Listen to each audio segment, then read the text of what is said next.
سلام مدیر صاحب، کولی شئ راته ووایئ اداري جرم څه ته ویل کیږي؟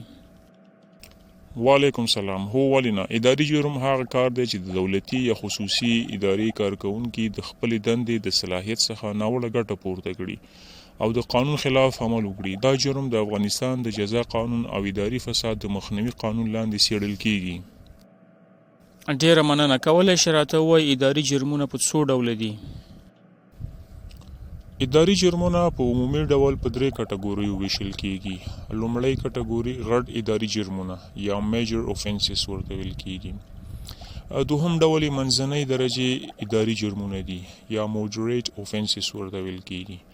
او دریم ډول کوچني اداري جرمونه دي یا ماینر اوفنسز ورته ویل کیږي. غټ اداري جرم څه ډول جرم ته ویل کیږي؟ غټ اداري جرم هغه دی چې د دولت په مال، باور، خدمت، شفافیت او خلکو د اعتماد پر وړاندې لوی زیان رسوي. سزا یې اکثره درنه وي، لکه له دندې څخه لرې کول، زندان، جریمه او استعفا. د افغانستان په قوانینو کې کوم جرمونه غټ اداري جرمونه ګڼل کیږي؟ لومړی ډول رشوت اخیستل او ورکول د جزا قانون له مخې دروند جرم دی. کارکوونکي د خدمت په بدل کې پیسې یا شیان غواړي. دوهم غټ اداري جرم اختلاس ده، یعنی د دولت یا ادارې مال شخصي ګټې ته کارول دي. دریم ډول غټ اداري جرم جال او تزویر ده، یعنی اسناد بدلول، جعلي اسناد جوړول، جعلي امضاګانې کارول. څلورم ډول غټ اداري جرم له واک څخه ناوړه استفاده یا ناسمه استفاده ده، یعنی د خپل صلاحیت څخه ناسمه ګټه اخیستل. پنځم غټ اداري جرم د قراردادونو کې فساد ده، یعنی د داوطلبۍ په پروسو کې لاسوهنه، لوړه ګټه اخیستل یا ناسمه سپارنه. شپږم غټ اداري جرم هغه د محرمو معلوماتو افشا کول دي، د دولتي یا اداري او مهمو اسرارو خلکو ته ورکول. کولی شئ راته د غټو اداري جرمونو مثالونه راوښایئ؟ او فرض مثال یو مامور د پاسپورت د جوړولو په بدل کې رشوت غواړي، د دفتر کمپیوټرونه په پټه خرڅول، جعلي قراردادونه لاسلیک کول او پیسې اخیستل، د خلکو ځمکې د زورواکو په نوم ثبتول. کولی شئ راته ووایئ چې منځني اداري جرمونه کوم جرمونه دي؟ منځني اداري جرمونه لکه په وخت باندې دندې ته نه راتلل، غیر مسلکي چلند ترسره کول، د راپورونو غلط ورکول، سپارل شوي کار په قصد ځنډول، د نورو کارکوونکو د کار مخنیوی کول. کوچني اداري جرمونه څه دي؟ که په دې ډول لږ معلومات را سره شریک کړئ.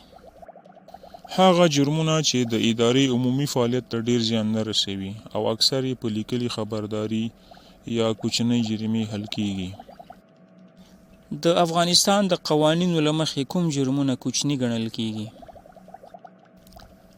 مثلا د دفتر وخت نه مراعاتول، 10 یا 20 دقیقې ناوخته راتلل، د معاشي رخصتۍ غلط استعمال، د دفتر د وسایلو بې احتیاطه کارول، د همکارانو سره نامناسبې خبرې کول، د مراجعینو سره بد چلند ترسره کول.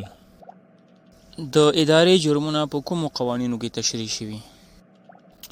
لومړی د افغانستان د جزا قانون، دوهم د اداري فساد د مخنیوي قانون، دریم د کار قانون، څلورم د ملکي خدمت د اجرا قانون، پنځم د تدارکاتو قانون. د اداري جرمونو سزاوې څه شی دي؟ د غټو جرمونو سزاوې دندې څخه ګوښه کول، زندان، درنه جریمه، د 5 کلونو پورې د دولتي دندې څخه منع. د کوچنیو جرمونو سزاوې مثلا لیکلی خبرداری ورکول، کوچنۍ مالیه اخیستل، همدارنګه جریمه یا 1 ورځ نیول یا تنزیل کول پکې شامل دي. د ادارې د جرم یوه لنډه کیسه که راته وکړي؟ هو ولې نه. یو دولتي کارکوونکي د تذکرې د جوړولو په بدل کې د خلکو څخه 15,000 افغانۍ غوښتي. خلکو شکایت وکړ، د فساد ضد کمیټې پلټنه وکړه، مامور په عمل کې ونیول شو، دندې څخه لرې او محکمې ته وسپارل شو. دا غټ اداري جرم و ځکه چې د خلکو حق یې ضایع کړی و. د اداري جرمونو مخنیوی څنګه ممکن دی؟